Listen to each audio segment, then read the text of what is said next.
7 a.m. at it bright and early again. Had an incredible stay here in Maple Creek. Thank you so much to Captain Ed for finding me a place to sleep last night. Had an awesome sleep last night. Went to bed last night around 9 and I actually slept until 6. So I was quite happy with that. Got all my stuff packed up and now I'm hitting the road. And I just checked the Weather Channel and it looked like the winds had shifted around and they're going back from the west. So I'm hoping that I'll have some favorable winds with me this morning and not those brutally east winds that I had there yesterday. Check out those flags. The wind is just howling from the west and I'm going to have an awesome tailwind the whole way to Swift Current. So unlike yesterday, those flags were actually facing the opposite direction and that was the kind of wind I had in my face all day. So yesterday my average speed was about 20 kilometers an hour. I'm thinking that my average speed is going to be over 35, 40 kilometers an hour today. Okay, so I'm not even really pushing on the pedals. As you can tell by my voice, my heart rate is really low. Not really exerting too much force. And look at that average speed. Up to 46 kilometers an hour. And there's no traffic out here on the highway, so it feels really safe. Got a nice wide shoulder, lots of room here on my left side as well. But again, 46 kilometers an hour compared to what I was doing yesterday when I was doing average speed of 20 kilometers an hour.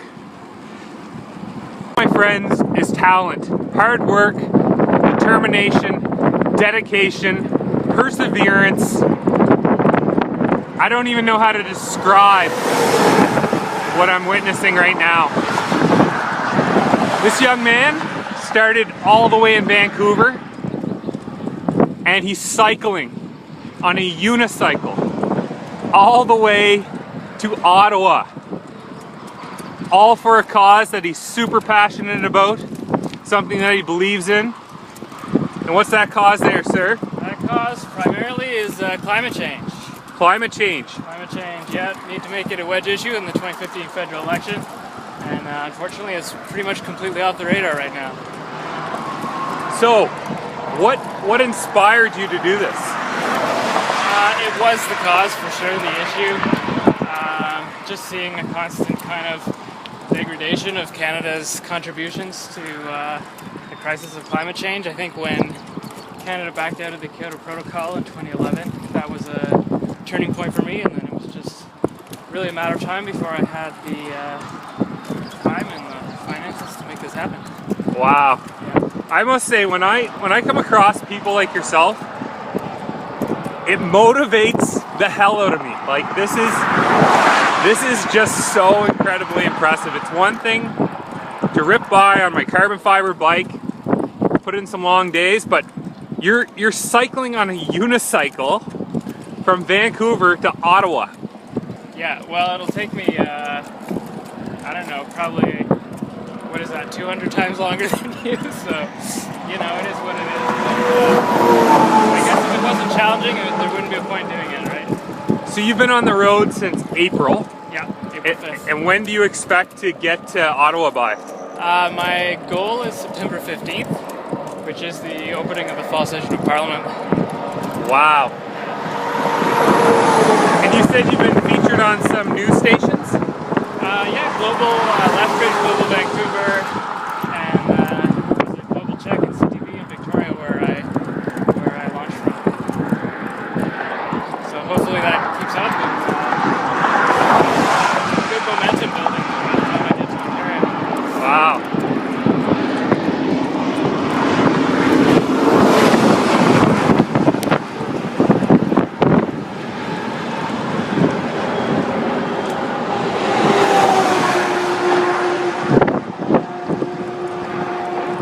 Is there anything else you'd like to mention in this interview? Check out unityfortheclimate.ca if I can plug the website. There's social media channels on there. You can track me on GPS and see where I'm at. And if any folks want to join me on the ride, that'd be awesome. Okay, say that website one more time. unityfortheclimate.ca. unityfortheclimate.ca. Well, I'll be sure to check that out. And thank you so much for your motivation, inspiration, and you're doing something that's a extremely great cause. Cheers, all. Thanks for the chance to share it. Okay, so I've successfully made it to Swift Current. And I am going to be staying with Caitlin and Mike for the next 2 days. And these are two friends from high school, which I'm really excited.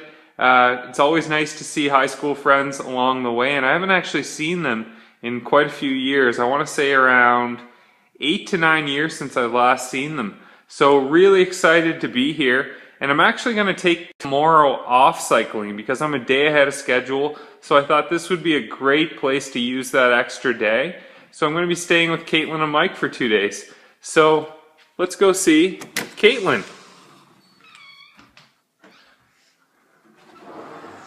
As you can see, I'm roughing it again.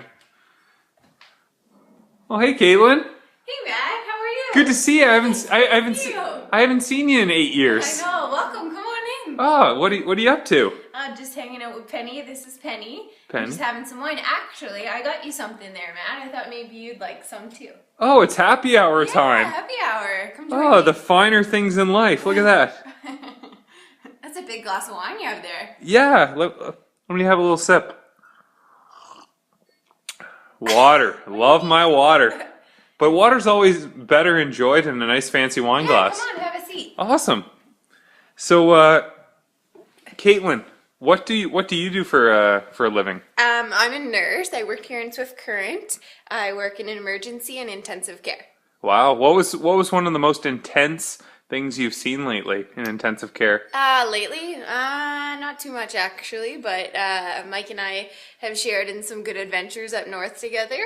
Yeah, for sure. Some dead bodies and Wow, all-nighters. that's pretty intense. Yeah, for sure. I got some questions for you actually. Cool. Yeah, maybe I can hold the camera and ask you. Sure. Okay, let's trade. Enjoy your wine, okay? I will. Okay. I gotta get a real. Isn't there something along the lines in the biblical text along taking water and turning it into wine? Yeah, didn't you know? So theoretically, I could take this and turn it to wine Yeah, for sure. if I drink it fast enough. Have a sip. You can definitely tell that's wine. I'm gonna sleep good tonight. Yeah. This is Penny. She's your new best friend. Penny, penny, penny, penny. Hey. Don't you talk to me that way. Hey Matt, I have a question for you. Sure. It's kind of about not diaper rash, ass rash, or what's it called? Saddle sores. Saddle sores. So yeah, yesterday was probably my hardest day cycling. Not only from the wind, but also starting to develop some saddle sores. So you're probably wondering, what are saddle sores? I'd say Google image it. You're probably going to get some awful images, but basically look at the worst one. So saddle sores are definitely starting to become an issue. I would say if you want to get a good description, like I said, go Google image it. And I would say I'm probably of the nastiest one you'll see of the saddle sores. Maybe a 1 out of 10. So I'm still doing pretty well, but it almost feels like I burnt my bum, like a sunburn. And then every single time, it's almost just like someone taking your sunburn and just slowly rubbing on it. So over a while, it definitely starts to get a little bit sore. Now I'm really excited about getting here to Caitlin's house because my clothes were getting really dirty. So a lot of you are wondering what I brought for clothes. I'll give you a good description of all my clothes maybe in another video, but I will say this, I have one pair of underwear. So I was really excited here when I got to Caitlin's house. I was able to wash my one pair of underwear. So this is what I'm wearing, one pair of underwear. Is that... So does that mean you're not wearing underwear in Mike's clothes right now? I'm going commander right now in Mike's clothes. Yes, that is correct. Do you see that, Mike? Sorry, Mike. But yeah, my one pair, nice and clean. Can't wait to wear them. So let's wrap this video up for tonight. I think Caitlin and I, we're gonna have some potatoes for dinner. Yeah. Well, I'm having I guess potatoes. so. I don't know. You don't have to have potatoes. Sure. Great.